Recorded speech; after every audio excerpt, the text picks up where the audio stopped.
Competition planner में आपका स्वागत है। तो आज हम शुरू करेंगे 1000 टेक्निकल प्रश्नोत्तरी के सीरीज नंबर 3 को। तो आइए शुरू करते हैं। क्वेश्चन नंबर 51, मार्किंग के दौरान रेफरेंस सरफेस किसके द्वारा निर्मित होता है? ऑप्शन है जब के स्केच द्वारा, वर्कपीस के द्वारा, मार्किंग ऑफ टेबल सरफेस के द्वारा या सरफेस गेज के द्वारा। तो जब हम मार्किंग के दौरान रेफरेंस लेते हैं तो मार्किंग टेबल सरफेस के द्वारा लेते हैं। ऑप्शन सी इसका करेक्ट आंसर होगा। नेक्स्ट क्वेश्चन देखते हैं। शेपर पर क्विक रिटर्न यांत्रिकरण का तंत्र डैश के दौरान लगने वाले समय को कम करने के लिए आरोपित किया जाता है। ऑप्शन है forward stroke, return stroke, forward stroke और रिटर्न स्ट्रोक दोनों, या इनमें से कोई नहीं।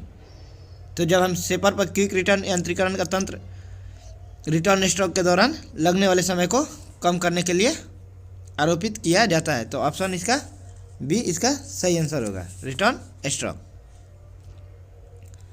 नेक्स्ट क्वेश्चन देखते हैं। विद्युत द्वारा आग लगने पर क्या उपयोग नहीं किया जाना चाहिए? जब भी हमारा विद्युत द्वारा आग लगता है तो इनमें से क्या उपयोग नहीं करना चाहिए? ऑप्शन है इस पर पानी नहीं डालना चाहिए, बालू या मिट्टी का प्रयोग करना चाहिए, CTC अग्निशामक का प्रयोग करना चाहिए, या सूखे रासायनिक पाउडर का प्रयोग करना चाहिए। तो जब भी हमारा इलेक्ट्रिक आग लगती है तो क्या करते हैं, इस पर पानी नहीं डालना चाहिए।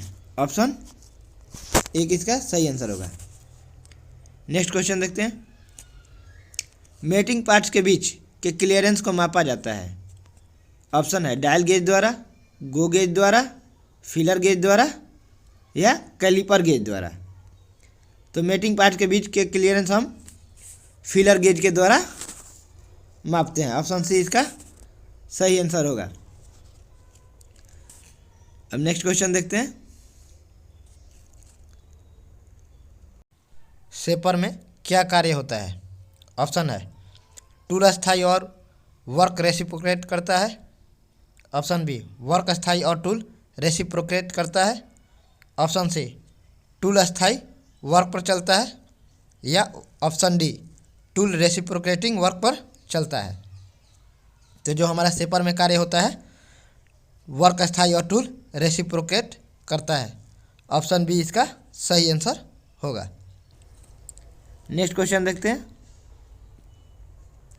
स्लॉटर मशीनों का वर्गीकरण किसके आधार पर होता है? स्लॉटर मशीन का हम क्लासिफिकेशन किस आधार पर करते हैं? तो ऑप्शन है टेबल के व्यास के, इसकी रैम के अधिकतम स्ट्रोक के आधार पर, या प्रति मिनट स्ट्रोक के आधार पर, या ऑप्शन डी इनमें से सभी। तो जब हम स्लॉटर मशीन का क्लासिफिकेशन करते हैं वो टेबल के व्यास पे भी करते हैं, इसकी रैम के अधिकतम स्ट्रोक के आधार पे भी करते हैं, और प्रति मिनट स्ट्रोक के आधार पे भी करते हैं। तो जो इसका सही आंसर हो जाएगा क्या होगा? ये सभी। ऑप्शन नंबर 4 इसका सही आंसर होगा। नेक्स्ट क्वेश्चन देखते हैं। हथौड़े का आई होल होता है, जिसमें हथौड़े में हमारा हैंडल लगा होता है, वो आई होल कैसा होता है? सीधा होता है, हैंडल के सिरे पर टेपर होता है, दोनों सिरे पर टेपर होता है, या सामने के सिरे पर टेपर होता है? तो जो हमारा हथौड़ा का आई होल होता है वो क्या होता है? दोनों सिरे पे टेपर होता है। ऑप्शन सी इसका करेक्ट आंसर होगा। नेक्स्ट क्वेश्चन देखते हैं। कीवे कटिंग में प्रयुक्त चीजल है। जब हम कीवे काटते हैं तो कौन सी चीजल का प्रयोग करते हैं? ऑप्शन है cape chisel, flat chisel, round nose chisel, या डायमंड पॉइंट चीजल। तो जब भी हम किसी जॉब में कीवे काटते हैं तो डायमंड पॉइंट चीजल का प्रयोग करते हैं। ऑप्शन 4 इसका सही आंसर होगा। नेक्स्ट क्वेश्चन देखते हैं। साइनाइडिंग और नाइट्राइडिंग दो विधियां हैं। साइनाइडिंग और नाइट्राइडिंग किसकी विधि है? तो ऑप्शन है हार्डनिंग की, केस हार्डनिंग की, टेम्परिंग की, या नॉर्मलाइजिंग की। तो जो हमारा साइनाइडिंग और नाइट्राइडिंग दो विधियाँ हैं वो केस हार्डनिंग की विधि है। ऑप्शन 2 इसका सही आंसर होगा। नेक्स्ट क्वेश्चन देखते हैं। ग्राइंडिंग करते समय उपयोग करना चाहिए। जब भी हम ग्राइंडिंग करते हैं तो उस समय किस उपकरण का उपयोग करना चाहिए हमें? तो ऑप्शन है गहरे रंग के कांच की स्क्रीन का, ऑप्शन 2 मास्क का, ऑप्शन 3 सुरक्षा चश्मे का, या ऑप्शन 4 सन चश्मे का। तो ग्राइंडिंग करते समय हम सुरक्षा चश्मे का उपयोग करना चाहिए। ग्राइंडिंग करते समय हमें सुरक्षा चश्मे का उपयोग करना चाहिए। ऑप्शन 3 इसका सही आंसर होगा। नेक्स्ट क्वेश्चन देखते हैं। हार्मोफ्रोडाइट कैलिपर किस उपकरण को कहते हैं? हार्माफ्रोडाइट कैलिपर किस कैलिपर को कहते हैं? तो ऑप्शन है marking caliper, jenny calipers, outside calipers, या इनसाइड कैलिपर्स। तो हार्माफ्रोडाइट हम जैनी कैलिपर्स को कहते हैं। ऑप्शन 3 इसका सही आंसर होगा। Jenny caliper, sorry, option 2। Next question देखते हैं। निम्न में से कौन सा चेतावनी निर्देश नहीं है? ऑप्शन है आंखों की सुरक्षा करें। नेक्स्ट क्वेश्चन ऑप्शन प्राथमिक चिकित्सा उपलब्ध है, रेसिपिरेट का उपयोग करें, या विस्फोट होने का खतरा। तो जो हमारा चेतावनी निर्देश है वो प्राथमिक चिकित्सा उपलब्ध है।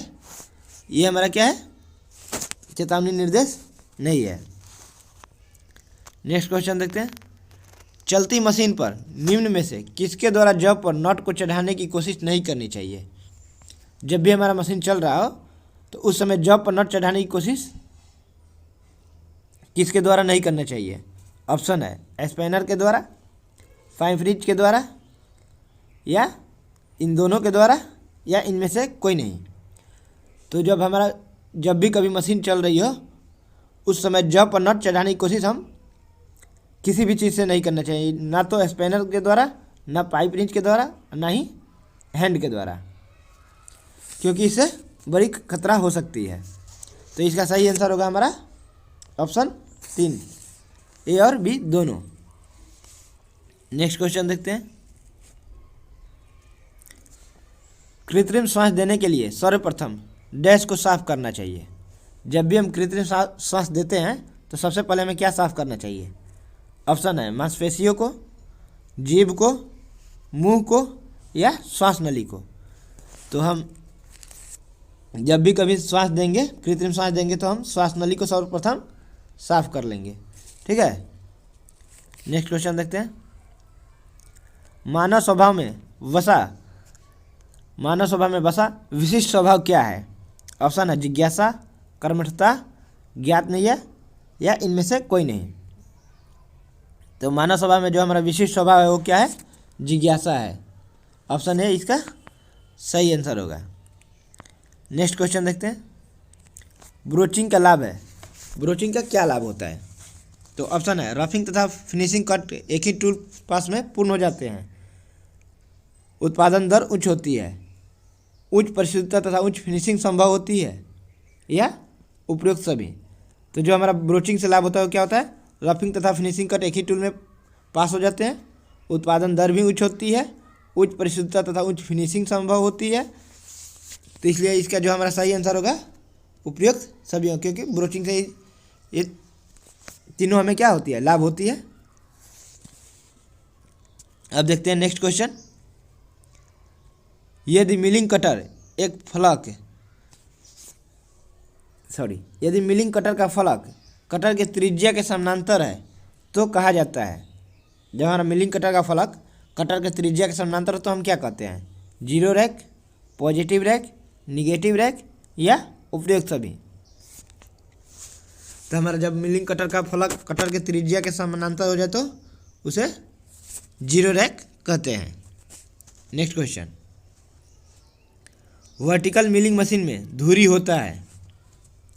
ऑप्शन है टेबल के समानांतर, टेबल के लंबवत, टेबल के अनंत, या उपरोक्त सभी। तो वर्टिकल मिलिंग मशीन में धुरी हमारा क्या होता है? टेबल के लंबवत होता है। ऑप्शन बी इसका सही आंसर होगा। नेक्स्ट क्वेश्चन देखते हैं। सिंगल स्टार्ट ग्रेड के लिए लीड डैश के बराबर होती है। सिंगल स्टार्ट ग्रेड के लिए हमारा लीड क्या होता है? पिच की लंबाई के आधे होता है, पिच की लंबाई के दोगुना होता है, पिच की लंबाई के बराबर होता है या लघु व्यास के बराबर होता है। तो जो हमारा सिंगल स्टार्ट ग्रेड के लिए लीड क्या होता है, पिच की लंबाई के बराबर होता है। ऑप्शन 3 इसका सही आंसर होगा। नेक्स्ट क्वेश्चन देखते हैं, निम्न में से क्या ग्राइंडिंग व्हील का बॉन्ड नहीं है? तो इनमें से कौन सा ग्राइंडिंग व्हील का बॉन्ड नहीं है? तो ऑप्शन है vitrified bond, silicate bond, select bond या केमिकल बॉन्ड। तो जो विट्रीफाइड बॉन्ड है वो क्या है, हमारा ग्राइंडिंग व्हील का बॉन्ड है। सिलिकेट बॉन्ड भी हमारा ग्राइंडिंग व्हील का बॉन्ड है। सेलेक्ट बॉन्ड भी हमारा ग्राइंडिंग व्हील का बॉन्ड है। जबकि केमिकल बॉन्ड क्या है, ये हमारा ग्राइंडिंग व्हील का बॉन्ड नहीं है। तो इसका सही आंसर हो जाएगा ऑप्शन 4। नेक्स्ट क्वेश्चन देखते हैं, छिद्र को फिनिश करने के लिए किए जाने वाला कार्य कहलाता है। जब भी हम होल को फिनिश करते हैं तो उस कार्य को क्या कहते हैं? ऑप्शन है ड्रिलिंग, बोरिंग, रीमिंग या काउंटर बोरिंग। तो होल को हम जब फिनिश करते हैं उस क्रिया को हम रीमिंग कहते हैं। ऑप्शन 3 इसका सही आंसर होगा। नेक्स्ट क्वेश्चन देखते हैं, क्लियरेंस फिट में छिद्र के आकार की तुलना में सॉफ्ट का आकार डैश होता है। तो ऑप्शन है बड़ा, छोटा, बराबर या इनमें से कोई नहीं। तो जो क्लियरेंस फिट में हमारा छिद्र का आकार क्या होता है, सॉफ्ट के तुलना में बड़ा होता है। ऑप्शन ए इसका सही आंसर होगा। नेक्स्ट क्वेश्चन देखते हैं, जिग क्या है? तो ऑप्शन है वर्कपीस की केवल क्लैंपिंग डिवाइस है, यह वर्कपीस को जकड़ता है तथा टूल को गाइड करता है, वर्कपीस को मशीनिंग करता है या इनमें से कोई नहीं। तो जिग हमारा जो है वर्कपीस को जकड़ता है तथा टूल को गाइड भी करता है। तो इसका सही आंसर क्या होगा? Option B. नेक्स्ट क्वेश्चन देखते हैं, वर्टिकल मिलिंग मशीन का उपयोग सामान्य रूप से निम्न कार्य के लिए किया जाता है। वर्टिकल मिलिंग मशीन का हम उपयोग सामान्य रूप से किसके लिए करते हैं? ऑप्शन है एंड मिलिंग, फेस मिलिंग, ए और बी दोनों या इनमें से कोई नहीं।